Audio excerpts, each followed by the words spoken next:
Assalamualaikum. Berjumpa kita dalam Jenayat Darjah Khas. Kita masuk pelajaran kelima.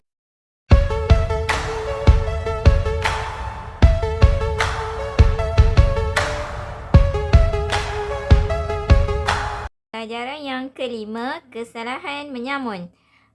Al-Hirabah. Okey, baiklah. Kita akan tengok pada muka surat 43. Pengertian samun. Perbuatan yang melanggar undang-undang dan mengganggu laluan orang ramai dengan tujuan mengambil harta orang lain secara kekerasan. Okey. Perbuatan yang melanggar undang-undang, ganggu ketenteraman orang ramai. Dengan tujuan apa? Ambil harta orang lain secara kekerasan. Biasanya dilakukan secara perseorangan ataupun secara kumpulan. Okey. Pengertian samun dengan pengertian mencuri beza sikit je. Okey, kalau mencuri kita ambil barang juga. Ambil barang orang lain tapi tanpa kekerasan dan tanpa pengetahuan pemilik. Tapi kalau samun, kita ambil barang orang lain dengan cara kekerasan dan pengetahuan orang yang memiliki harta tu. Okey, baiklah. Seterusnya kita tengok dalil hukuman samun dalam surah Al-Ma'idah, surah kelima dalam Al-Quran, ayat yang ke-33 ada mengatakan tentang hukuman menyamun. Okey, boleh baca pada muka surat 44. Okey, ini saya ringkaskan untuk mudah untuk pelajar-pelajar ingat, pelajar-pelajar kenal pasti. Okey, untuk selanjutnya boleh rujuk kepada kitab. Baiklah, seterusnya kita tengok pada kotak yang warna kuning, unsur-unsur dalam kesalahan samun. Okey, dalam kitab pada muka surat 44 yang bawah. Okey, unsur-unsur dalam kesalahan samun ni untuk mensabitkan seseorang atau kumpulan orang melakukan samun perlu dipastikan dari segi yang pertama, orang yang melakukannya, yang kedua, orang yang menjadi mangsa, yang ketiga dan yang keempat, tempat kejadian dan alat yang digunakan. Okey, jadi keempat-empat ni adalah unsur dalam kesalahan samun. Terusnya kita akan tengok kotak yang warna pink dan dalam kitab pada muka surat 45. Okey, syarat-syarat dalam kesalahan samun. Okey, ada 3 yang boleh kita bahagikan kepada syarat-syaratnya. Okey, kita akan tengok dulu kotak pink yang pertama, kedua dan ketiga. Okey, kotak pink yang pertama iaitu orang yang dituduh melakukan samun. Syarat orang yang dituduh melakukan samun. Okey, yang kedua kita akan tengok syarat orang yang menjadi mangsa dan yang keempat kita akan tengok syarat barang yang disamun. Okey, baiklah kita akan tengok syarat yang pertama iaitu syarat yang dituduh melakukan samun. Okey, ada 2 je syarat dia iaitu baligh dan berakal. Yang kedua, tiada beza lelaki atau perempuan. Jenayah boleh dilakukan tanpa mengira jantinah. Maka tak ada beza lelaki atau perempuan yang melakukan yang boleh dituduh melakukan samun. Okey, seterusnya yang kedua, syarat yang menjadi mangsa. Syarat orang yang menjadi mangsa ada 3. Okey, syarat yang pertama, orang yang jadi mangsa tu mestilah Muslim ataupun kafir zimmi.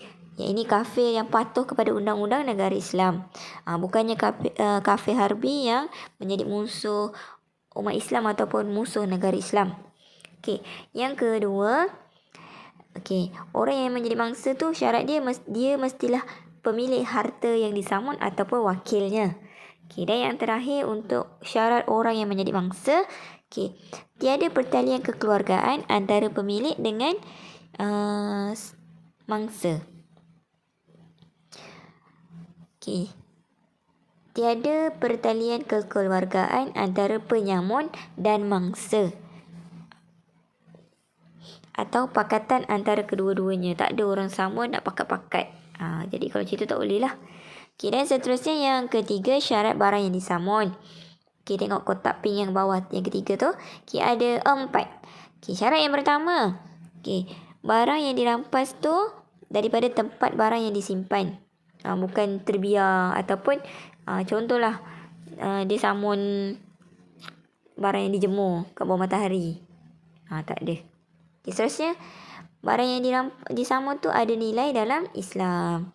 Kalau macam arak dengan barang-barang yang diharamkan, kalau disamun tak ada nilai di mata Islam. Okay, seterusnya yang ketiga, bukan milik penyamun. Tak ada penyamun samun barang penyamun. Macam pelik lah pula kan. Dengar pun tak masuk akal. Okay, seterusnya yang keempat, syarat bagi barang yang disamun sampai pada nasabnya. Nasab tu apa? Kiraan nilai lah. Okey, jadi ketiga-tiga syarat dalam kesalahan samun. Dan saya bagi tips sikit, kebiasaannya soalan jangan keliru. Kadang dia minta syarat orang yang dituduh. Bila keluar soalan ataupun latihan, mulalah cari kat mana. Sedangkan dalam tajuk dalam kitab, syarat dalam kesalahan samun baru dipecah kepada 3. Orang yang dituduh, orang yang menjadi mangsa dan barang yang disamun. Okey. Faham setakat ni? Boleh sambung? Ada yang tertidur ke tu? Bangun. Baiklah, kita sambung lagi. Okey, untuk pada muka surat 45, untuk kotak warna biru. Acara dan keterangan dalam kes samun sangat-sangat senang sebab ada 2 saja. Kesalahan menyamun boleh disabitkan dengan yang pertama, keterangan saksi yang cukup syaratnya.